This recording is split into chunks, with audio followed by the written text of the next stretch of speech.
The men they all call when something is impossible to fix. Bob and Dips want to know exactly who the worst is to work with. I'll tell you who the worst is to work with, yeah? Shall I tell you that now? Go on then.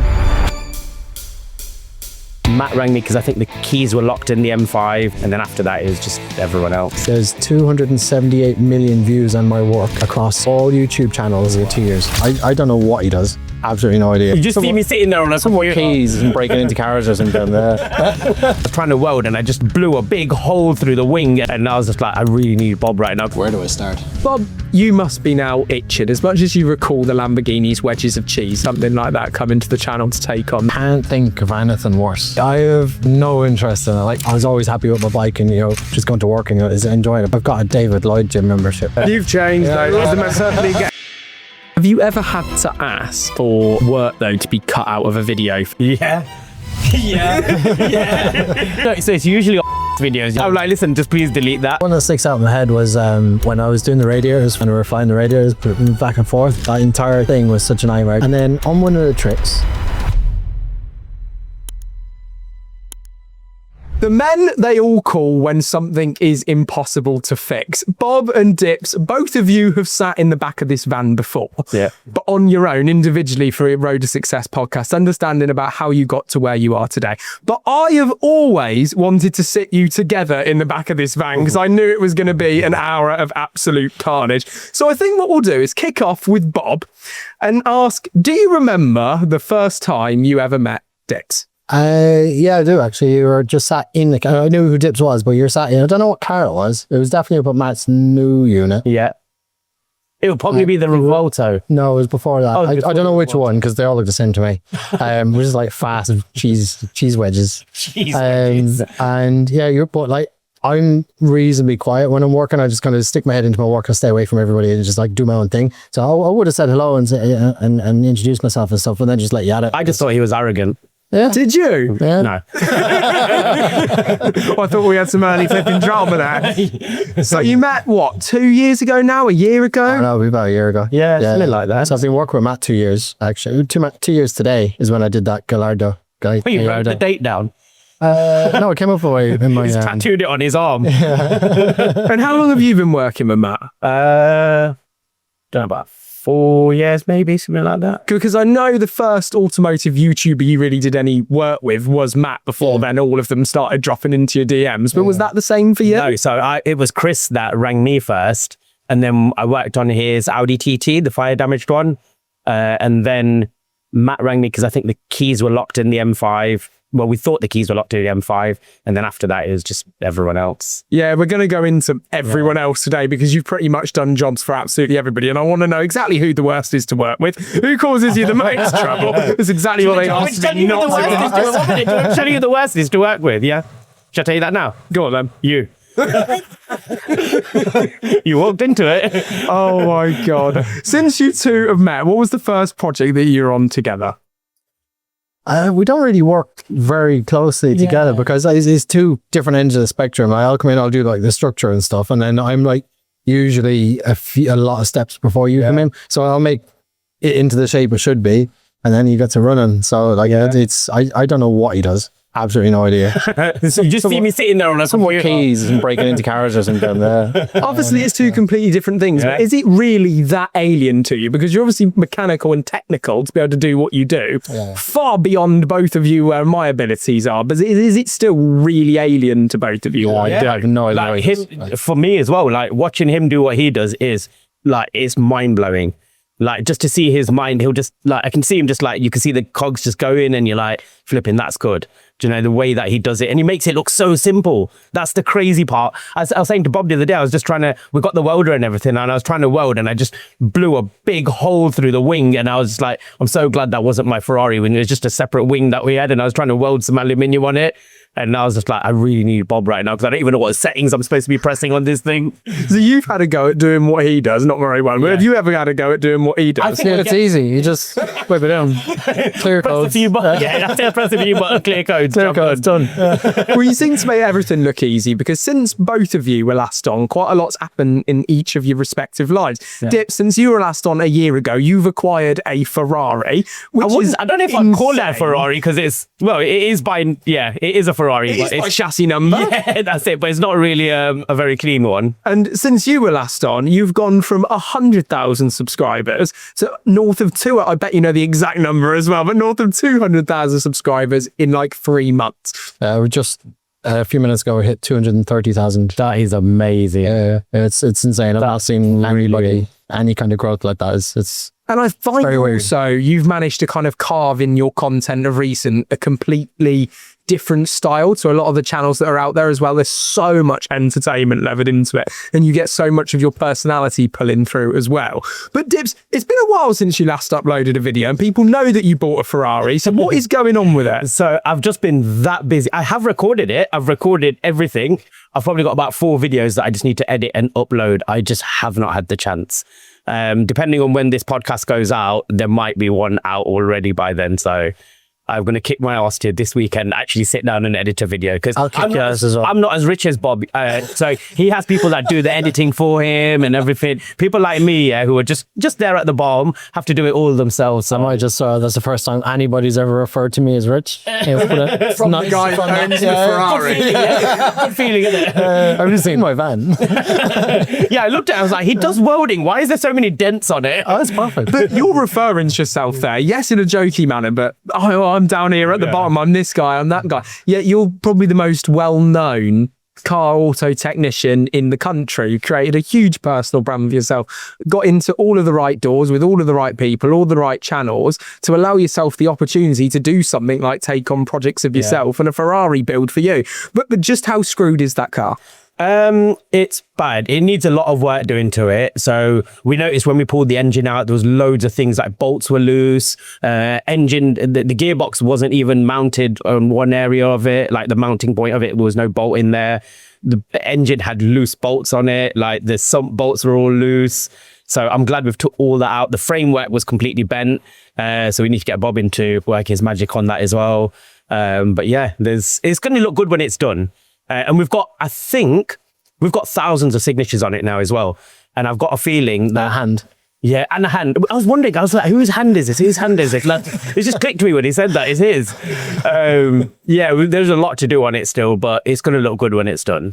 Bob, you must be now itching as much as you recall the Lamborghinis, wedges of cheese and all the rest of it. I'm nearly sure that there'll be something like that coming to the channel to take on that's absolutely smashed to bits at some point. Is that correct, or is that far from the truth? Can't think of anything worse than doing that. I have no interest in it. Like my interests have changed. I'm not sure if it's kind of getting older or because of the people I'm hanging around with are like have money now. And like I compare them to my old friends and my better friends now. So I've got like the people that hang around here, and then like all the rich YouTubers that hang around there, like, and it's kind of given me a bit of a taste of different lives and stuff. And I've always kind of had like, not a lot, like I was always happy with my bike and, just going to work and enjoying it. But I am starting to enjoy like the finer things in life. I've got a David Lloyd gym membership. Oh, have you really? I do, yeah. It's my only luxury life. I love it. Yeah. You've changed, though. Coming since then, he's the most certainly guest. David Lloyd. Not even just like a normal gym around the corner or anything. It's got to be David Lloyd, isn't it? And no, it makes sense for me because like I literally have no other. I work. You know what I work like. I just never stop. It's 7 days a week. It's 10, 12-hour days every day. And I'm making sure I get up earlier, 2 hours earlier, and I go in and I'll go to the gym. I'll have a swim and I'll come in here. As a rule, at least 4 days a week. But while I don't really enjoy doing it, so I might as well make it a little bit more nicer by going somewhere nice to do it. So just changing bits and pieces like that. But to go back to the car side of things, when I was over with Matt in Miami, he chucked me the keys of the Huracan. I was driving around. I was like, "Yes, it's not bad. It's not bad." Yeah, no, I did enjoy it. I did enjoy it. Yeah. And my cameraman Jish, he thinks it would be really, really great for the channel if I go and get a smashed up Huracan and rebuild it for myself. And I'm like, all I do every day is take apart people's crashed stuff, put it back together, weld it, and hand it back to them. Yeah. And the last thing I want to do on spare time is do that again. Like, it's just, I've been doing it 20 years. I like my spare time is like, I'll challenge you on that a bit though. You have clearly enjoyed growing your YouTube channel, enthusiastic about producing really good content. You've got a great cameraman. Does the idea of not just doing it for the content come into your mind? Yes, it does. But we've got lots of things that we're planning on doing. So we've got another building that we're looking at making to move the machine shop to. We're also looking at possibly getting a massive truck, like a rigid truck, and converting that. And then we can move that to different YouTubers and provide a better service in a bigger way.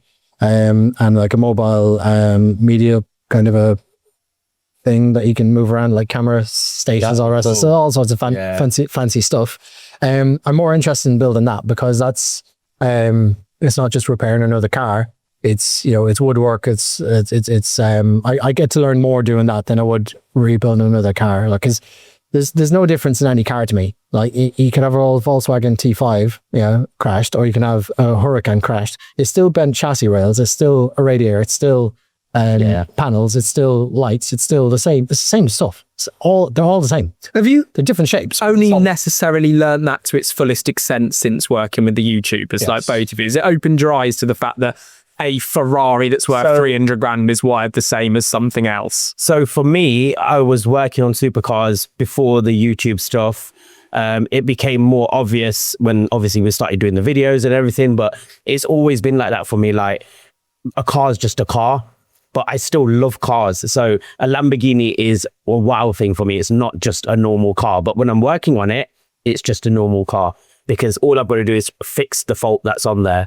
Do you know what I mean? Like, there might be a wiring, or there might be coding, or there might be keys or something. So whether I'm doing a VW Golf or I'm doing a Lamborghini Huracan, the process of that is still going to be the same. There might be slight differences, but generally it's the same. So you said a minute ago just how busy you are and the days you work. I know that you are exactly the same, but the one difference in that conversation is you teased him that he's got all this money and all these people. Maybe it's more like he can actually delegate a new car. I think it is a problem of mine. I'm not trying to micromanage or anything. And I hate that because I just don't think it helps in anyone. It doesn't help the people that are doing the work. It doesn't help the person who's micromanaging it. But for me, it's just like, if I've got to train someone up and then send them out on the road, and it's just that whole, you train them up and then if they don't stay, then they go, and I've just wasted that. Have you had that with people before? Years ago, yeah. But I think I need to just open up to the idea of, right, okay, look, just get someone good in. And we were talking outside the van, and I'm sure the viewers could maybe visualize this because it is millions of views weekly that people are seeing you guys and your skills and what you can do. Genuinely, how many phone calls have you had in a day before? 50. 50? Yeah, and that's just the phone calls. Then I've got the text messages, WhatsApp messages, emails, messenger messages. Like, I've put my phone on silent because I was like, I just know at some point it's probably going to get an email or a WhatsApp or something like that. So, but it is so hard to keep up because I was just talking to you outside about this. I got a message off someone, and it was on a Saturday night at 6:20. We were at Silverstone. This was last week. And the guy messages me and he's like, hi, I've got an air conditioning fault on my Audi S3. Can you fix it? So it was 6:20 in the evening, and I'm like, we were at Silverstone. It was noisy. I was like, oh, when I finish and I get back home, I'll reply back to them. Within 1 hour and 20 minutes, he's messaged back saying, oh, so this is what you're going to do. You're going to air me. Don't worry, I'll leave a review. I got that. I'm like, seriously? So then I messaged back instantly because I was like, I don't want to be rude. And I was just like, look, unfortunately, I'm not in work right now. I'll be back in work on Monday. As soon as I get back into work, I'll have a look into this and let you know if it's something that we can take on. You're a lot more diplomatic than I am. And then on Monday, the weird thing was, as I messaged that, he was like, oh, thanks, Tips. I'm a really big fan. And I'm like, hang on a second. You just told me you're going to like give me a bad review. And now you're saying you're a really big fan. And then on Monday, I just messaged him back and I was like, unfortunately, it's not a job I want to take on. So, and he goes, what, you can't help me? And I was like, it's not a job that I want to take on. So how have your lives changed from the fame side of things, from being on camera? Because you're both so recognizable for different things. The height.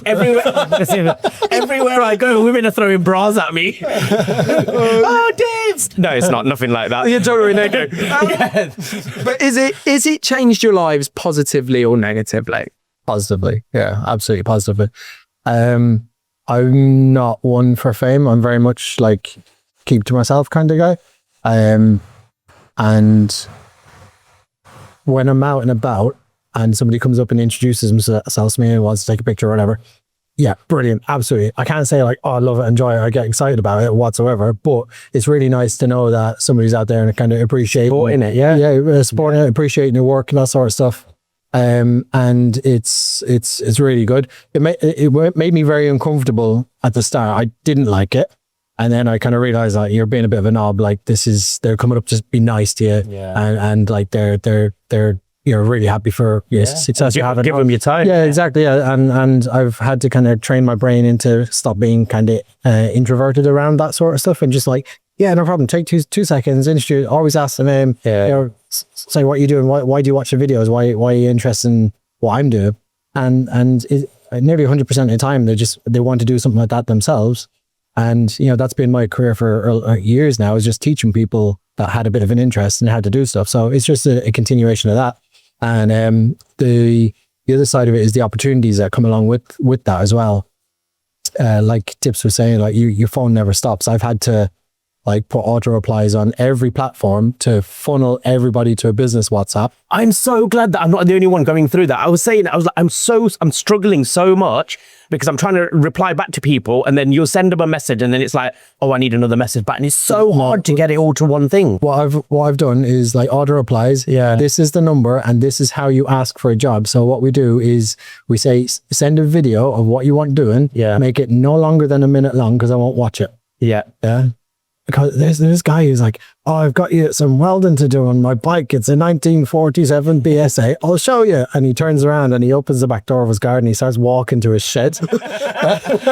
Yeah, and he's this old boy. He's lovely. You can tell he's absolutely lovely. Yeah? And it's like a 4.5 minute video and 2 minutes of him taking locks off. He's trying to do the mock-up thing. He was like, I'm just going to put the phone down one second. So you get videos like that, and which is fine. You get them from time to time, but it's a you kind of have to be a little bit like it's a really, really nice position to be in because there's other people out there, and I spent the first 4 or 5 years of my business struggling to get work, like fighting, like really being really scrappy, trying to get work.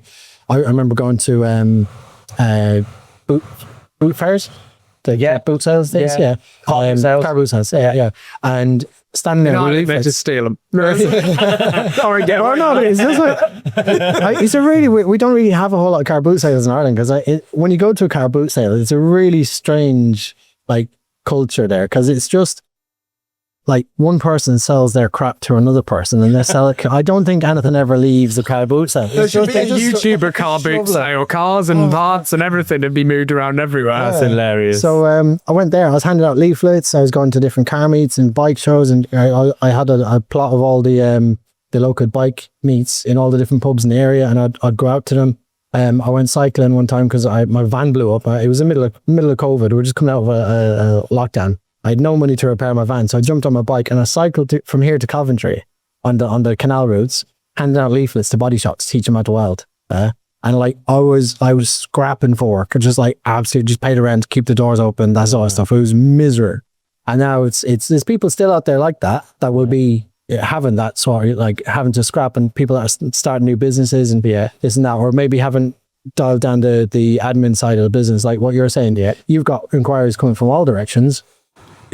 You need to figure out how to get them into one place, and there'll be people out there that are new to business and haven't figured out the stuff that I had to figure out, that are struggling to get enough money in or get enough custom. And now I'm on the other side of that where I've got too much, which is a really privileged place to be. Well, yeah, I'll give you a hand with it. What was more stressful, having more or less? Even though you like having more and it's good, is it more stressful to manage more? So I think, do you know what? If you look at this here, there's two types of stress. There's stress because you haven't got enough work, but there's also stress on I've got too much work and I need to get through it. What stress would you want? Do you know what I mean? For me, I know I'd rather the work be there continuously, and I'd rather be able to say no to something than be like, oh, I've got to take every single job on just so I can make ends meet, which I've had to do as well. It's the same as when you start up, it's so difficult. Like, you're just going around everywhere, just trying to get the work in. And I wouldn't undercut people, but I had no choice but to do it really cheap at the time because I couldn't get the work. And then as you build up and you build your name, and then, yeah, it starts to flow. Refund Club are genuinely here to help you guys get back money that you could be owed. The FCA confirmed around 14 million people were missold UK car finance, and around 8.2 billion pounds is owed back to members of the British public, and you could be one of them. Now, you can do this process yourself. You check over your agreements, you can contact each one of the lenders and then manage that ongoing communication. But why not save your time? Because Refund Club are offering a free 60-second check. You simply click the link at the top of the description below, or as the pinned comment of this video, or you can scan the QR code on the screen if you're watching, and that will take you over to Refund Club's tool. All you have to do is enter your name, your date of birth, and your home address, and Refund Club will pull up all of your finance records and give you an estimate of how much you could be owed. So if you've taken out car finance between 2007 and 2021, you could be one of those people owed a share of £8.2 billion. And it's completely free to do this check. So why wouldn't you click that link in the description below, scan that QR code on screen? 60 seconds could potentially get you thousands.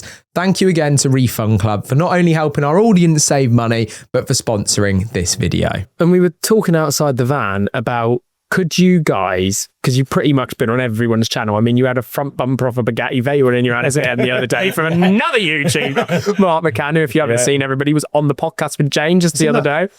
Hey? Alex Kirsten's Carlton. Oh, is that Alex? Yeah, exactly. So could you guys almost be full-time for the YouTubers? And do you ever have to control that with new creators, even if they've got good followings and are coming up and going like, I've got enough? I have been in that position where I've had 2 or 3 YouTubers try and get to me in 1 week, or try and get work from me in 1 week. And I have had to like just put the extra hours in. The way I see it, when a YouTuber comes to me, it's an opportunity. And like, I don't know how many all-nighters I've pulled for YouTubers. Doesn't matter who they are, get it done. And I'll just stay up all night, because I think it's just kind of from going through all that earlier on in the business where I didn't have it. I didn't have the opportunities to do this sort of stuff. Yeah, I'll just take it. I'll grab it with both hands. But I don't need to do the all-nighters now, because I've got a team behind me now, and it's working really well. It's flowing now. But it's just very different. But it's good different. What about for you?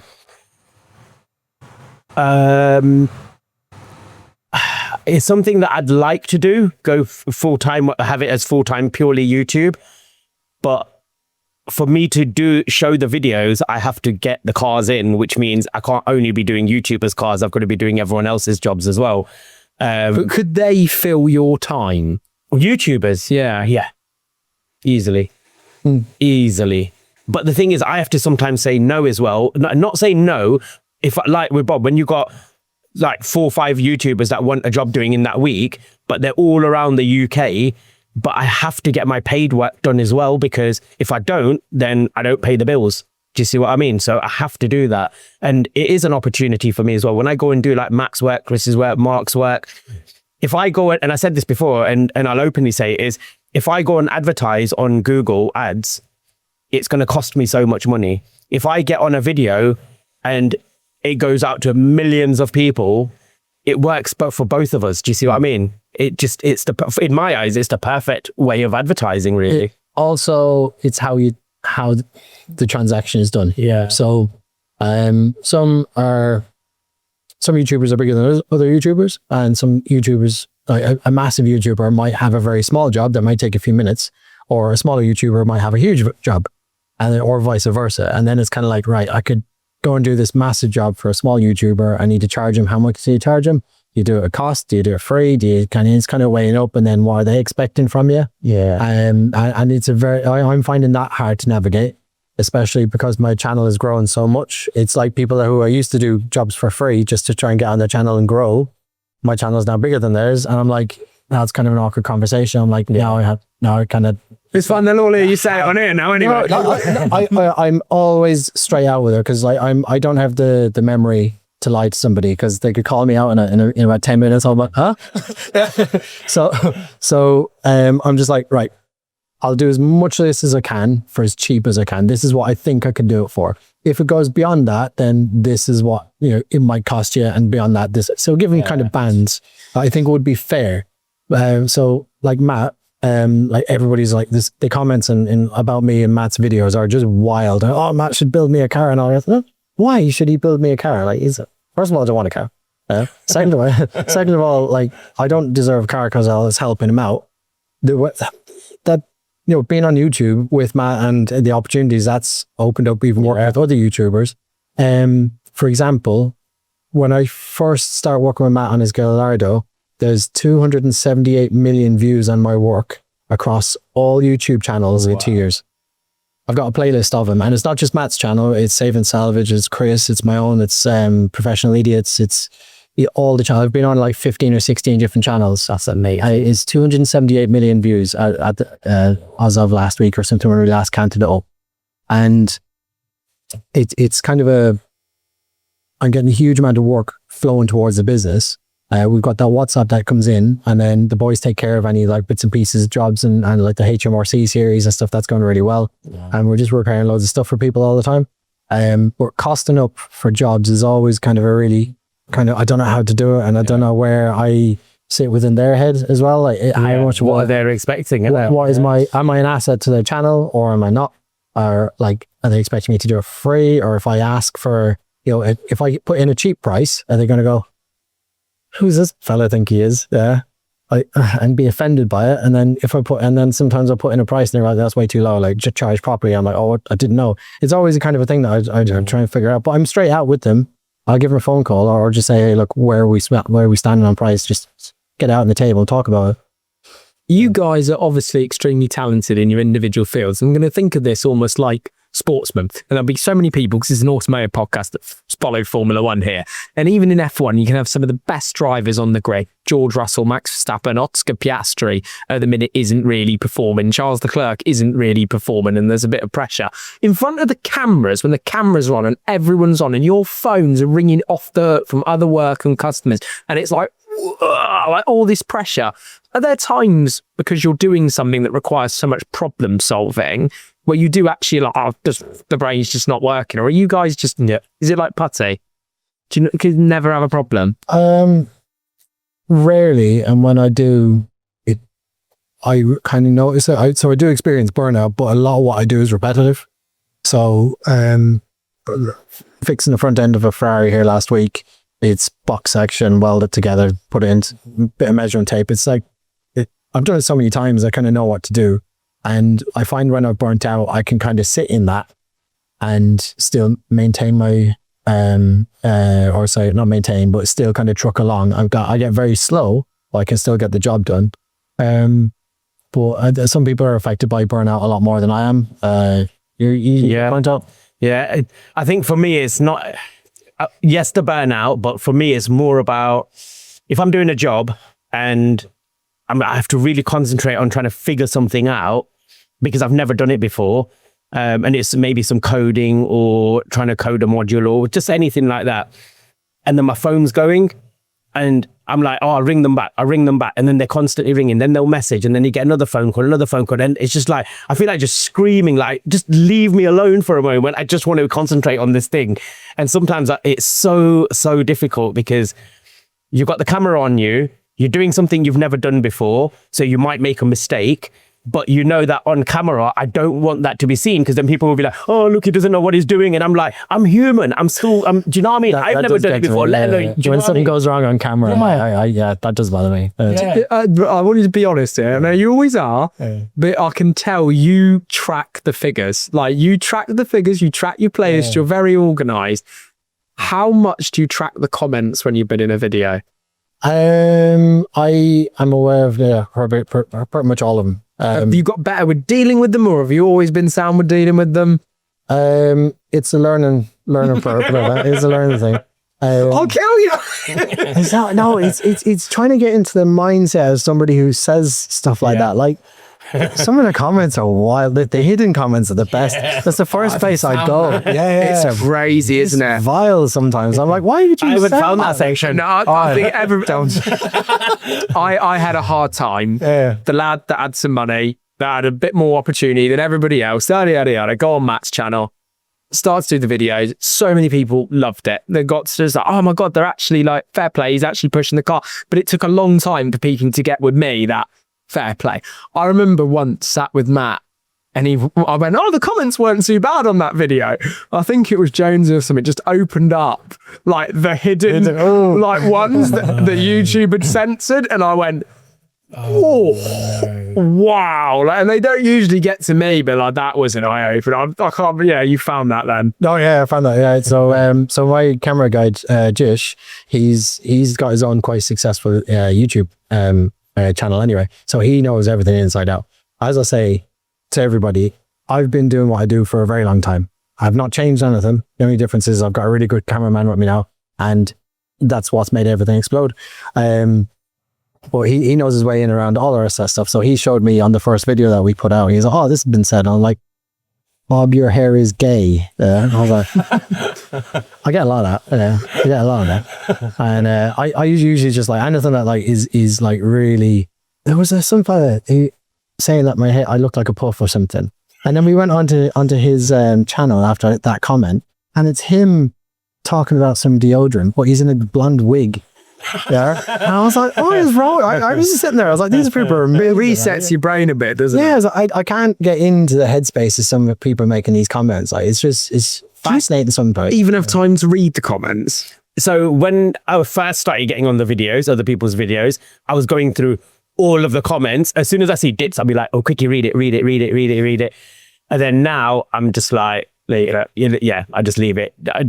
If I see it, like, I'll go through the comments. If I see something where people are, oh yeah, great to see Dit back on it, I'll put a thank you or whatever. But generally, I'll try not to. Like, when my Ferrari, the boot lid flew open, and we post that video, Daz, my friend, he's the one that bought the car back for me on the trailer, and everyone thought he was a recovery driver. So everybody, the video went up at 5 o'clock. I was on the motorway. My mates rang me and said, have you seen the comment section? I'm like, no. I ended up pulling into services, and I sat there for 45 minutes deleting comments because they were going in on him so hard. Like, who's this guy? He should pay for it. This, that, the other. I'm like, it's not his fault. Firstly, I'm the one that gave the bungee cord. Secondly, my friend's helping me bring in the car back. Do you know what I mean? It's not, things happened, like, and people went in on him so bad. And I felt bad for him because he's helped me out so much. Like, he's done loads for me.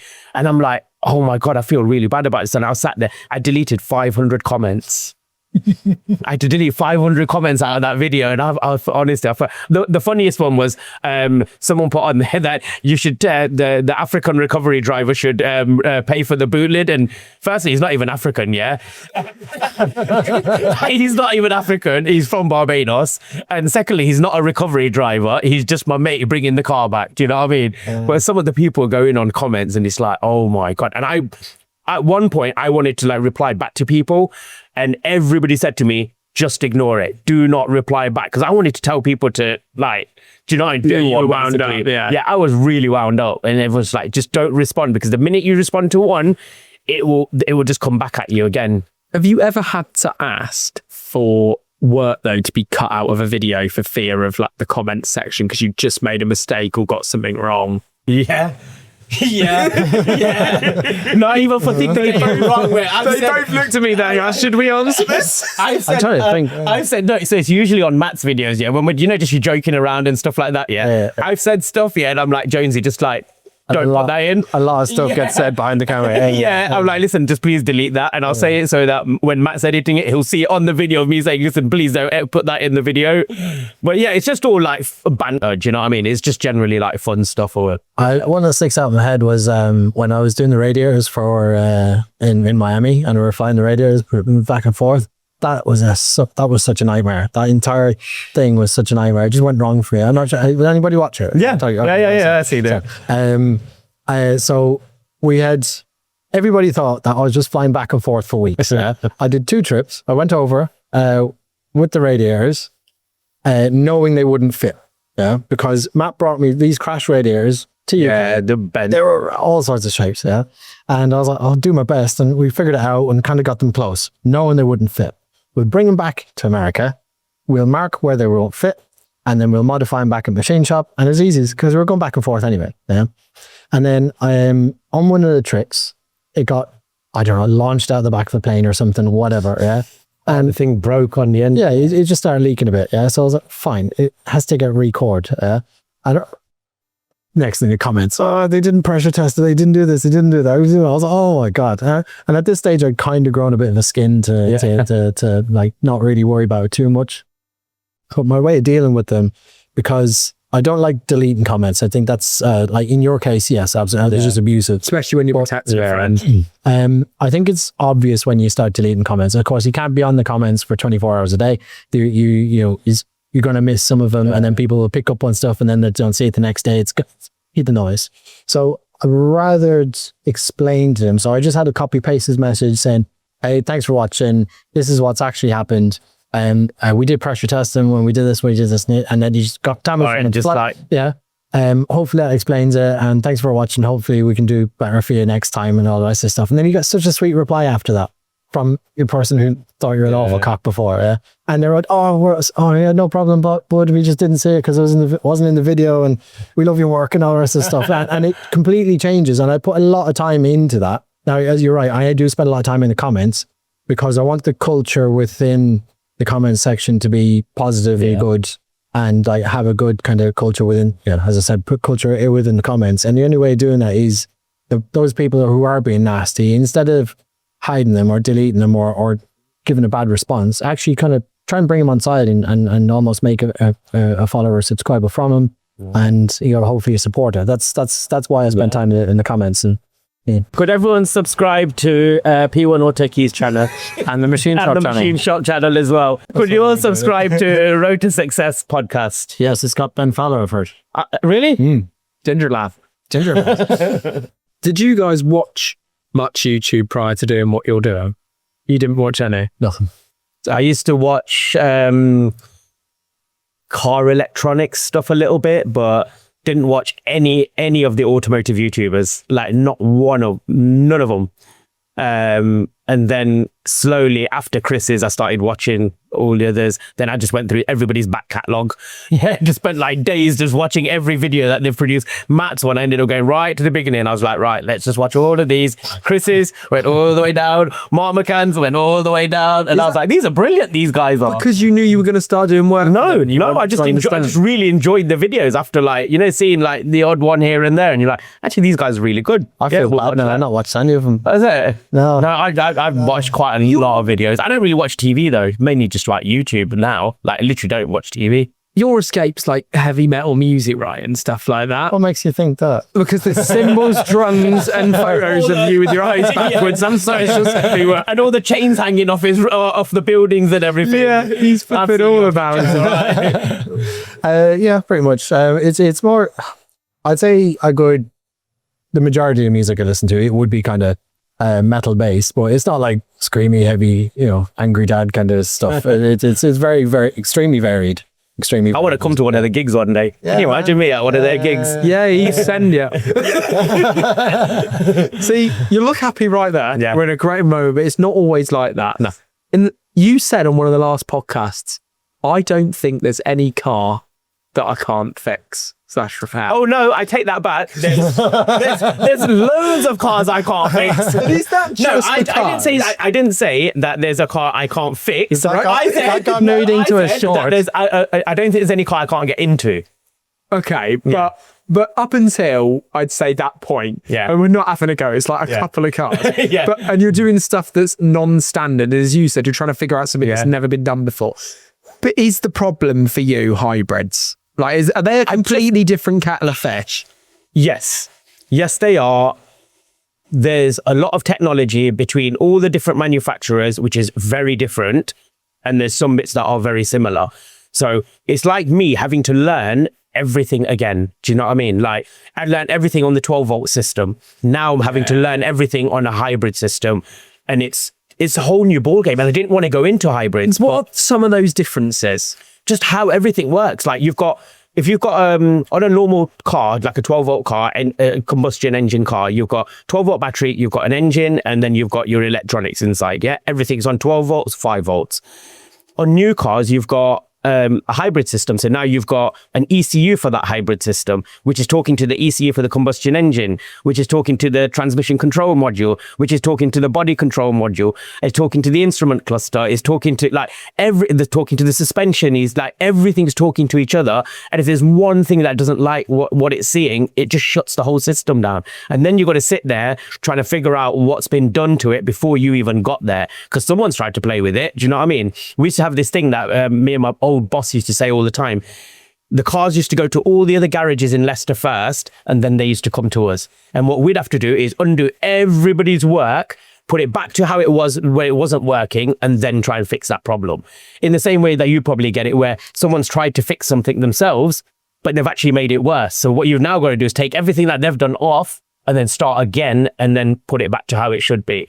But yeah, it's the further back you go, almost the easier it is to fix something sometimes. I had someone put on the comments, and I think it was on one of the Bugatti videos or on something else, on one of Mat's videos, and they goes, "Oh, Dips, I've never seen Dips fix anything."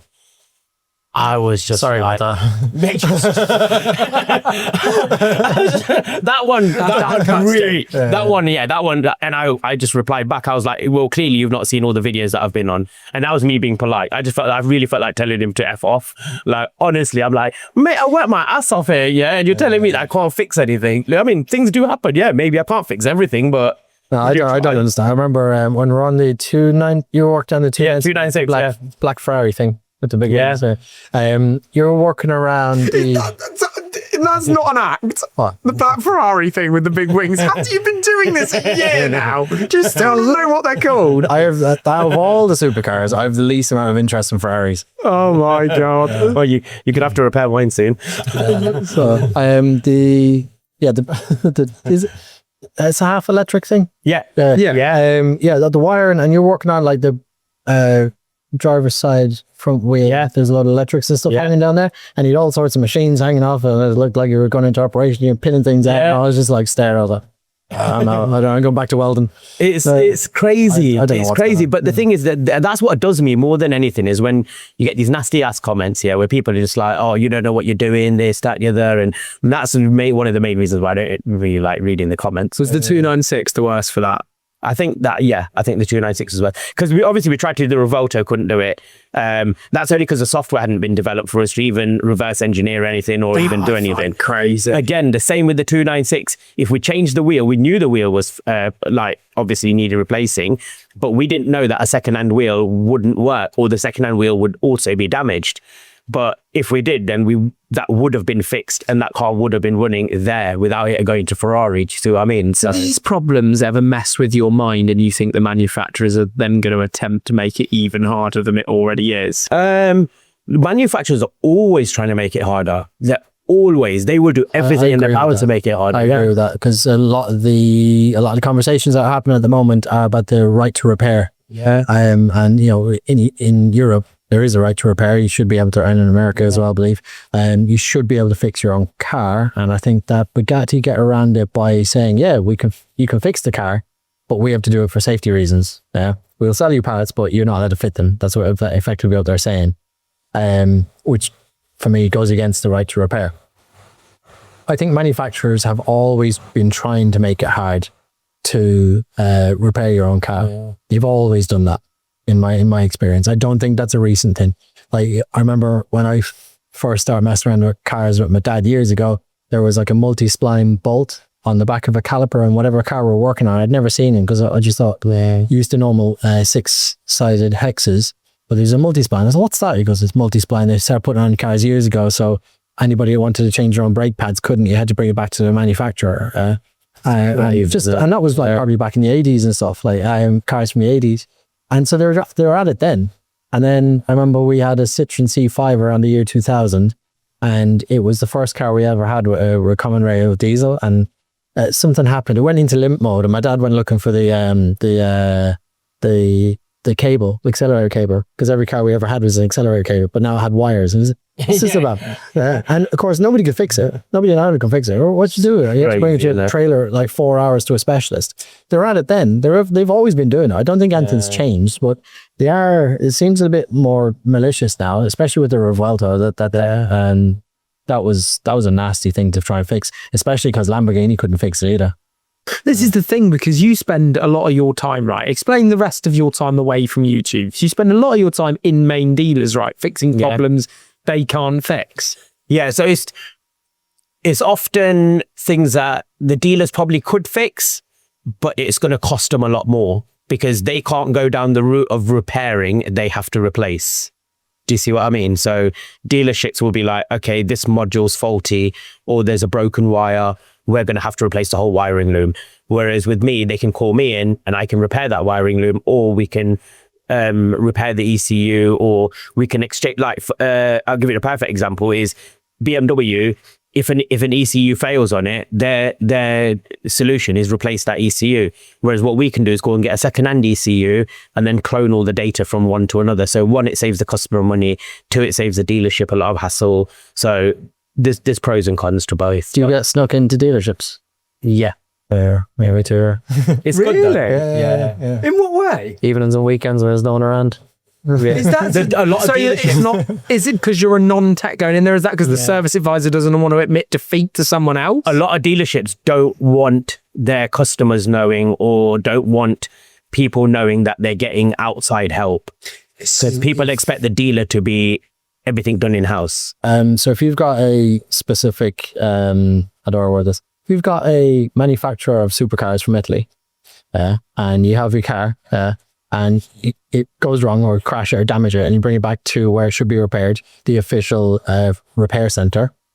I've been brought to those official repair centers out of hours before to do the work for whatever reason. I don't ask. But yeah, it's 3 times, 4 times. 2 different manufacturers. Do you know, it's so weird that, because as a fellow supercar owner, you know, me and Nips, I've owned cars all throughout the years, and I've honestly got absolutely zero understanding of how to even really take a wheel off a car properly. It would be a starter for me. But my mindset has totally shifted. Like, if I had a car a few years ago, I might have been like main dealer service history only, not willing to go outside of that, not willing to be a bit. For me and all of the people that I meet, and from being a business owner and watching how teams work and people work, to me, main dealers don't have a clue what they're doing these days. I'd rather Ricky from RE Performance service my McLaren or my R8 or my Hurricane that I've had, like, because I know it'll be done properly and it'll all be on. And when I picture a main dealer, all I'd picture is a 16-year-old apprentice working on my car for the first time. Is that reality? Do you think you're way better off with a specialist these days than a main dealer? Yes. Specialists tend to go in depth a bit more, which is what I think. Yeah. And Joe, when I'm doing work on stuff, I always imagine that Ricky's watching me. Yeah. I do always do. We give it a fourth person to say it. Yeah, because Ricky don't hold back. Like, when he's got something to say, he's insane. Right? Yeah. And I'm always thinking, like, is this going to be good enough? Is Ricky going to be judging me? Well, a lot of respect for Ricky. He's brilliant. Everything he does is perfect. It's so good. And when I'm working on stuff, like, sometimes I need to, like, some of my methods, like when I was doing the Bugatti on the floor of that workshop, where I was just beating it with a piece of steel bar that I could found. Yeah. I'm thinking, Ricky's gonna. Was Ricky going to be down about this? But it's true. Like, I'm far more comfortable with that, or with Ricky dealing with my car. Always have been. I've used him since 2018, but then I've just got this complete thing that I don't.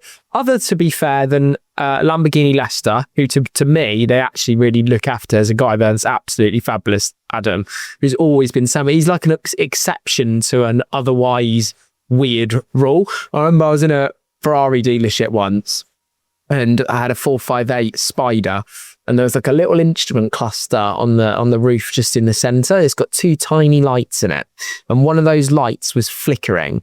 And I went in and I said, it's doing my head in, because every time it goes dark and the interior cabin lights turn on, it's flickering. And I mean, if I had epilepsy, I'd be in the trees and Matt would be rebuilding it. Like, I said, how much can you just replace that light? You know, can you take the little bulb out? And it's a new unit, sir. Oh, okay, damn it, 100 quid, 200 quid, it's Ferrari.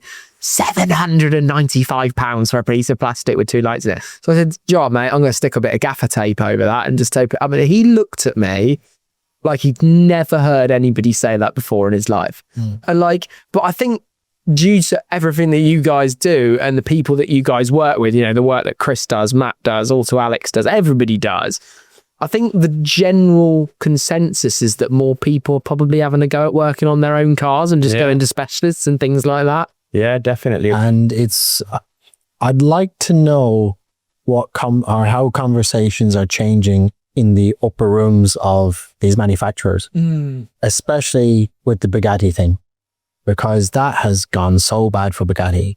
Now, there's also the question of, does Bugatti care? Is it really affecting their sales? Like, just the way, like when the boys ring up, oh, I need this part, I need this bolt, and they won't sell them. Like that's, people like, they're normal people, of course, are watching that kind of go, oh, I'd never buy a Bugatti because we're never going to buy one anyway. But their normal customers being affected. Is their reputation or their brand, which is effectively what it is. Is their brand being affected? Are they, again, they're not just concerned about like not being able to sell cars to people that are never going to buy the cars anyway, but the people who buy those cars are buying it to show off that they can buy it. But if nobody respects that car anymore, how can they show it off? The brand damage that it's I think it's doing serious brand damage, and all they say is that we're not going to sell you parts to protect the brand. I think it's flipped the other way, and hopefully other manufacturers are kind of like, oh, we're not making that mistake. We'll just give them the parts. Here's the parts. Here's the parts. I think Bugatti are actually lucky, as much as the guys had some stick. I don't know if you guys will agree with this, that Mat is at the helm, because it kind of makes it more human than just the big corporate entity knowing who it is like the CEO and the face to it. And Mat is, an extremely clever car. I think it's brilliant. It's regarded as the European Elon Musk, and I think that's high praise. And I've reached out to him several times, got a reply directly a few times from Mat when I've said, come on, can I bring the van down? It's time to talk about this. Nearly, not yet. So we're getting closer to asking him the questions. And I do think it will happen. I even replied to a story. I didn't even know what a B58 was, but my mate told me what it is. How bad's that? I'm not a BMW guy. And I was like, sit B58, but Matt got a reply. I was like, nearly got him on the podcast. But I wonder what pressures he's under from other customers. Have you had any other customers contact you, Bugatti, with problems with their cars? Sorry, people that own Bugattis contact me? No. Okay, I'm wondering if that is going to start to happen, like with these cars that go through, because people have such similar problems. Certain cars have certain things. I'd imagine if Bugatti start releasing parts, then everything would change immediately. And then, Bugatti service centers and stuff will start losing business to more specialists or private garages. You'd see like Ricky starting to do Bugattis, that sort of stuff. But at the moment, I can't imagine much is going to change. I'd love to see, again, I'd love to be in those top rooms and actually see who's watching. Imagine the conversations. Who's watching the videos. Yeah, I'd love to sit around and be a fly on the wall when Matty's sitting down and you're watching some Irish fella in a shed in Hinckley, beating the crap out of a Veyron. He probably has mad respect. I hope so. Yeah. I think he probably has mad respect, and I think it is so challenging, even when you're a pioneer like that, to force change. I'd be more interested, this sounds crazy, I'd be more interested to ask like Christian von Koenigsegg his take on that, because he's not in that Bugatti room, of what it might be like for them, than I would maybe asking it directly, because I wonder if you get a more filtered approach. Decent is very different. I really need to go toilet. Go to the toilet after you chatting to Bob. Bring the microphone. Dying to go toilet, And I was like, I don't want to say anything, and I'm like, I'm going to pee myself otherwise. This is real life, this is. Yeah. Whilst Dips goes for his toilet break, don't forget Refund Club have partnered with us for this video. If you haven't done that free 60-second check yet, and you've had finance between 2007 and 2021 on a car, why haven't you? It's literally free. You put in your name, your date of birth, and your address. It pulls your finance records for you, gives you an estimate of what you could be owed, and then that's it. They handle it for you. Click the link in the description and as the pinned comment of this video to find out what you could be owed on your missold car finance. You watch a podcast and you can save yourself some money back. Has it tempted you to kind of put a part on your website for sale for something, if you get asked about it, or for one of these big expensive cars that you know how to make that is vastly different to produce than what it is to buy from the brand? I can't be asked. A lot of people have asked me if I was going to make another set of radiators for the Chiron, which I could have done. I've got all the measurements and info from him. And the same with the front end of the Chiron as well. I've got the measurements for him. And I was like, yeah, I could make another one, and I'll just spend another week making one, and then nobody's going to buy it. Who's buying parts for a Chiron? It's Still not quite there yet. As much as people are realising, the specialists and all the rest of it, it's not quite there yet. A question for you. Yeah. When I would look underneath a hybrid powered vehicle, see a massive, usually orange sticker like this roof light with a big like hazards, do not touch, this is going to kill you sort of thing you'd see on a pylon. Have you ever had a big shock whilst doing what you've done? Not from a hybrid system, because that will kill you. Will it? Yeah. DC power. It will kill you. Nasty. Like, there's no maybe, it will kill you. You don't get a shock. You only get a shock from a hybrid system once. The things the things that shock you when your heart stops. Yeah, defibrillator. Yeah, but about 40 of them in one go. Is it Yes. Yeah, it will just annihilate you. Yeah.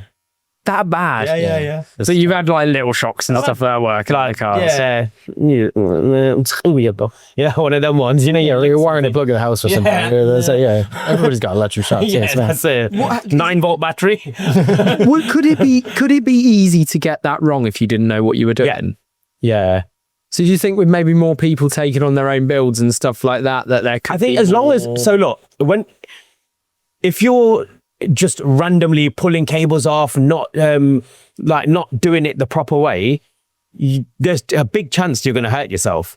But anyone that's half sensible will make sure that they do it the right way. Do you know what I mean? Yeah. Like, if you're going to pull a plug off, you know it's live, disconnect the batteries first. So that's what you see on, well, from my observation, I don't really get involved in this side of things at all. But when you're unplugging a light in the back of your, in your car, it's got those block connectors, the plastic connectors that go together.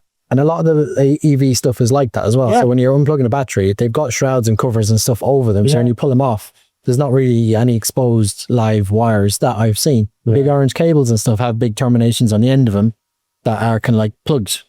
Yeah. So, I think the main thing you've got to do is when you shut the system, it's basically shutting the system down. As long as you shut the system down the right way, in the right order, you're okay. You're not really going to have a problem. But if you don't do it in the right order, then yeah, there's a big chance you can have a problem. So what we're getting at here with the hybrid stuff is Auto Alex is far easier to deal with in terms of cars. So Chris and Matt. So this is the crazy thing. Every time I go to Auto Alex's and TDC's, obviously they're together, like in the same place.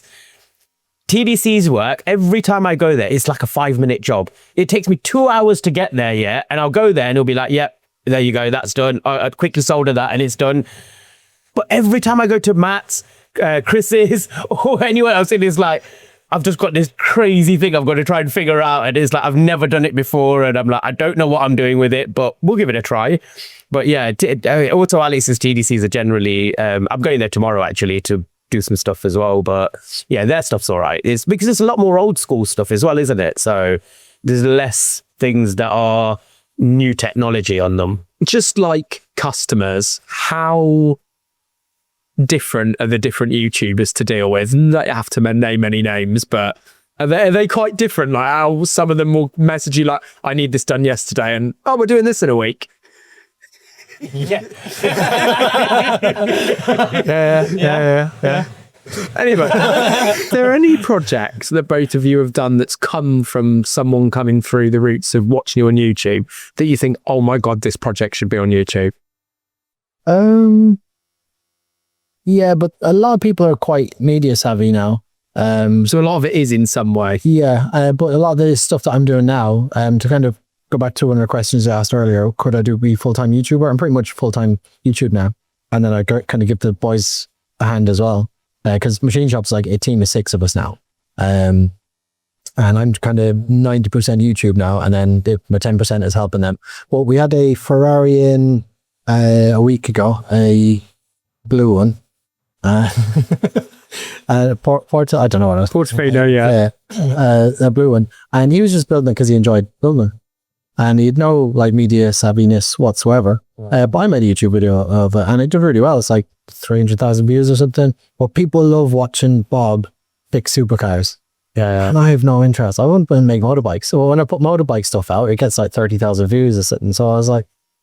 But I think it's interesting. I like watching it. I like watching you from nothing or something that's broken, make it and it looks factory at the end, and I'm like, that is quality. It's very much how we kind of film it, because there's a video of me fixing this little motorbike part from the 40s, and it's just like this little, like, it's hard to spot what it is on the bike, and I fixed it with a bit of housing wire and just like kind of got together. But it's a really kind of crafty, cool video. And it's like 120,000 views or something. I was like, why did that do well? But the motorbike didn't. But it's up there. I think it's a lot to do with also, like, you know, when you could go and if you're making a part that isn't available, or if you're making something that is done in a rudimental way or something, and it's like no one would have thought of people like to see your brain click. So when you're like, oh, actually I can do it like this, or I can do it like that, and it's like, flipping heck, I'd never have thought of that myself. Do you know what I mean? So I love watching that side of it. But I don't think people necessarily appreciate with what you do that I once visited Conan's Egg a few years ago. I was really lucky to go. And I remember the thing that stood out the most to me was when I went into the electrics section of the shop, and they were, you know, creating the looms from scratch. And I think they said it was either 12 miles or 18 miles of cables in one car. And that, I could imagine that. Absolutely blew my mind. Like, how do you even find what the problem is when it's like that? Just, you do your obvious tests, fuses, and then it's just a pin out from one to another, making sure you've got communication. As long as the wire's okay in between, then the fault is going to be on either end of it. And like I said, with new cars, it talks to other things as well. So it's not just, oh, are these two communicating? Are these two communicating? Is that communicating with that? Is that communicating with that? So now you've got to test the whole circuit. And with Canvas now, Canvas is like basically a loop that just goes around the car and everything attaches to it. And then it communicates through that line. So if you have one open end on that, it's an open circuit technically. So you haven't got an end, you haven't got a continuous, it's stopping at one point. That's where your problem is. So then you've got to fix that problem and then like sort of fix that loop for everything to communicate. Nerd.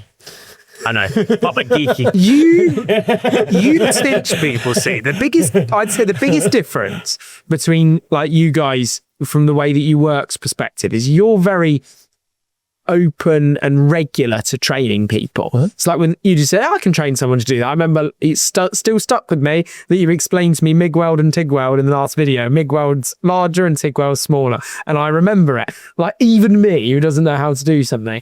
But that's obviously been more of a challenge for you to be able to do that. But it's so technical what you do and requires so much problem solving. Yeah. Is it just harder to teach someone to do what you do? I think it's how interested that person is to learn. And you'll probably find the same, that if you can teach someone welding, but if they're not taking it in, or if they're not that interested in it, they're not going to pick up on everything that you say. You can teach a skill, but you can't teach an attitude. Yeah, that's it. You lead a horse to water. Like, and that's so true, because when I started doing what I was doing before P1 AutoKeys, before any of that, I was fitting stereos and doing alarms and this, that, the other. And I'd probably say a good portion of it was for free, because I just wanted the opportunity to work on people's cars. I didn't have no professional experience. So my dad had a garage. So I just want to do anything. I'd just be like, let me just try it. And if it worked, you've had it for free, because I just wanted the opportunities. But if it didn't, I'll charge you. Yeah.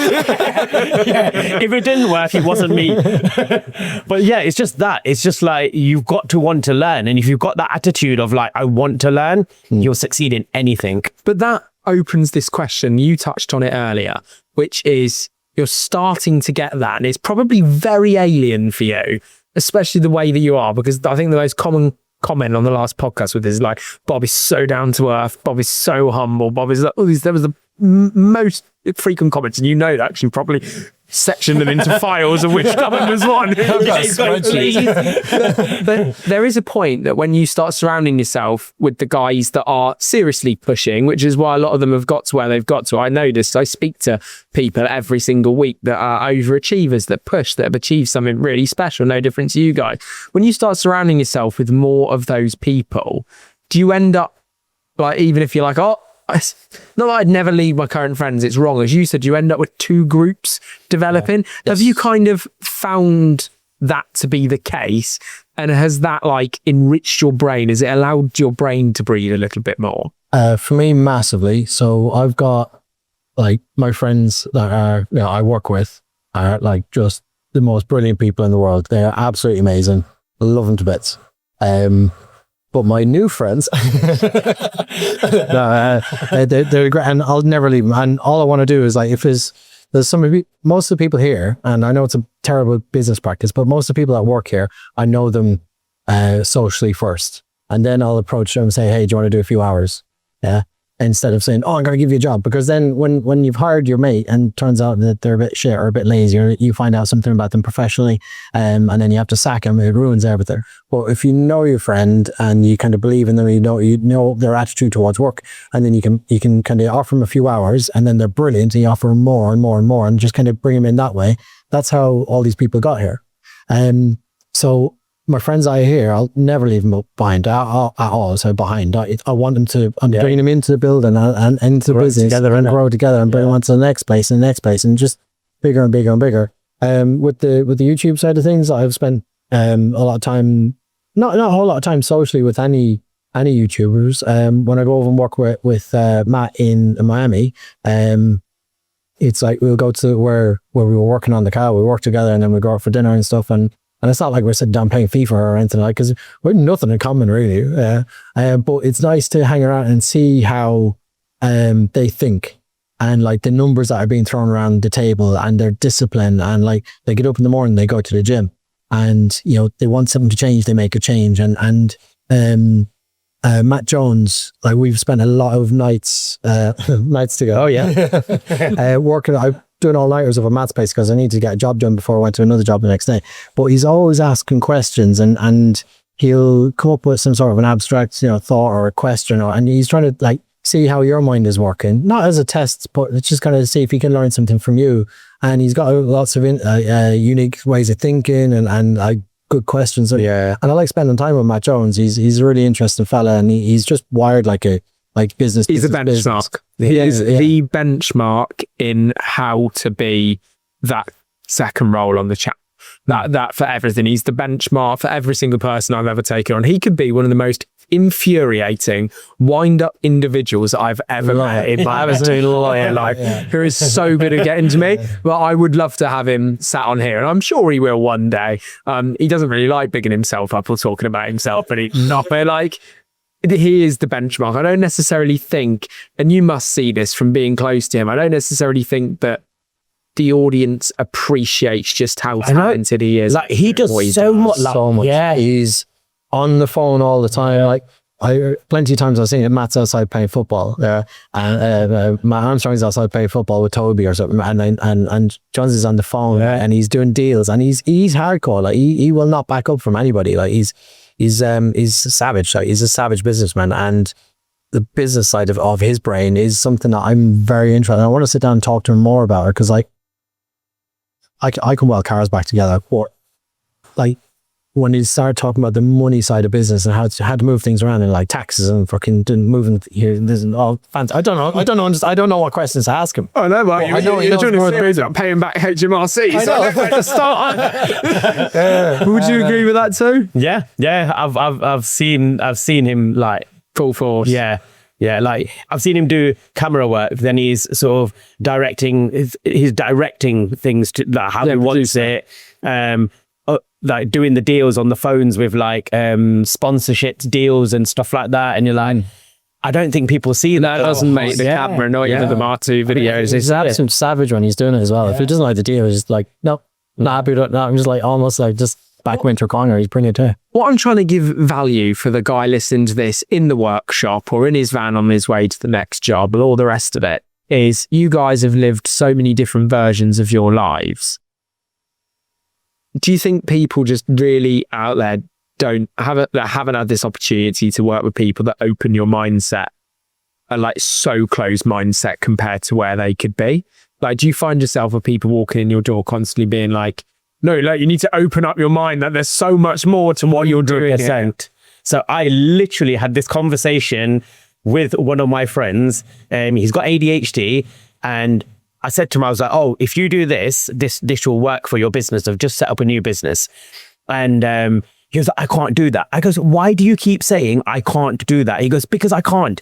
It was basically, he's good at the physical, but he's not good at doing the social side, social media side. And I'm like, yeah, I'll help you. And between us, we can get your channel up as well, like get your Instagram page up and all the rest of it. He's like, I don't know how to do it, but he just gave up before he started. And I'm like, open your mind to what I'm saying. Like, I'm not saying it's going to be easy. I'm not saying it's going to be done in a day, but open your mind to knowing that you can do it if you put your mind to it. And there's people here to help you achieve that goal. Do you see what I mean? And software as well. Yeah. I rely so much on software for various different things. Like, I've got like just even my tasks app, on my phone. I wouldn't imagine you being very sort of software driven, because everything that we picture with you is sort of banging and clanging and, that's and good. metal. 4,123 tasks it can be it.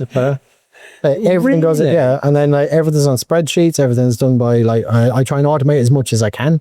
My spreadsheet, I'm not great at spreadsheets, but I have to lay information out in a very simple way. Like I can see that the way you track things on YouTube. Yes, yeah, but I try and simplify all the information coming in. And when I'm having a conversation with somebody, like some of the questions you're asking, if they go on a bit too long, I'm kind of like, what do you say at the start of it? I have that problem. I've so done that. Yeah. And I'm like that with everybody. So if somebody kind of starts like speaking about ideas and all the rest of stuff, they're like trying to like hash things out in their own words. I'm just like, what do you want me to weld? Just point at the thing you want me to weld. Like, well, just shut up. With that. Yeah, just shut up and point at what I want. Like, give me a minute video of what you want me to do and no more. Minute video, yeah. Don't watch the and show. again, so I can't, like, I've muted WhatsApp, my business WhatsApp and my Instagram from making notifications on my phone, because I'm doing that. My phone goes off. I'm like, that might be important. It's never important. It's just like some, your uncle liked your picture or something, or whatever it is. So I deleted all that, or not deleted, just muted it, and auto-replies to funnel everybody to the one WhatsApp number, and then a short video of what you want. Yeah. And just keep everything streamlined, and it's easy to manage. Any information that comes into that, I'm like, right, it's this job at this location, and it's going to take me this length of time, and that goes into a spreadsheet. And we've got Pete here, he's managing, he's going through all the WhatsApps now, because we are getting like a crazy amount of WhatsApps, unbelievable. It's all in one place now. And he just puts it in that kind of info. So he's the filter for me to look at it. And then it's a picture of our video of the job, and I kind of go, right, that'll take me 3 hours to do. That's the price. Yeah. And it's just simple. So once a day, I sit down and repeat, or do it twice a day, 10 minutes each, and rip through everything. Is real simplified, and just keep it as simple, because I'm not like, I can't handle a huge amount of information coming to me all the time. And it's something I learned from an old previous boss of mine. I remember going into the office, and he's like, what do you need down in that workshop? I was like, 20 welders. And I was like, how much is a welder? I'm like, do you want a MIG welder or a TIG welder? And do you want them like 310s or 240s? And he's like, how much is a MIG welder? I'm like, well, it depends on which kind of welder you want. He said, how much is a MIG welder? How much is a welder? He kept saying, how much is a welder? So I just averaged the price of him. I said, £1,000. He goes, right, I understand that. Yeah. And that's how I want information presented to me now. And that's the only way I can kind of deal with it. So I don't really like ADHD. It's a personality trait, not a disability. You just get over it. You just figure out ways to do it. But software, huge help. ChatGPT, huge help. Somebody sends me a long email. I'm like, most of it's fluff. Hi, how's your day? That's bollocks. Okay, don't need that. ChatGPT, what do I need to do with this?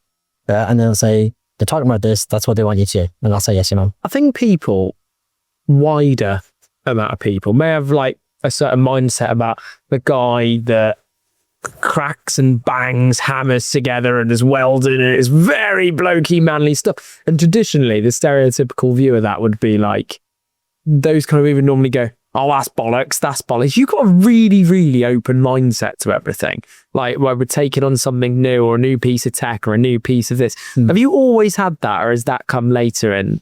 Don't know.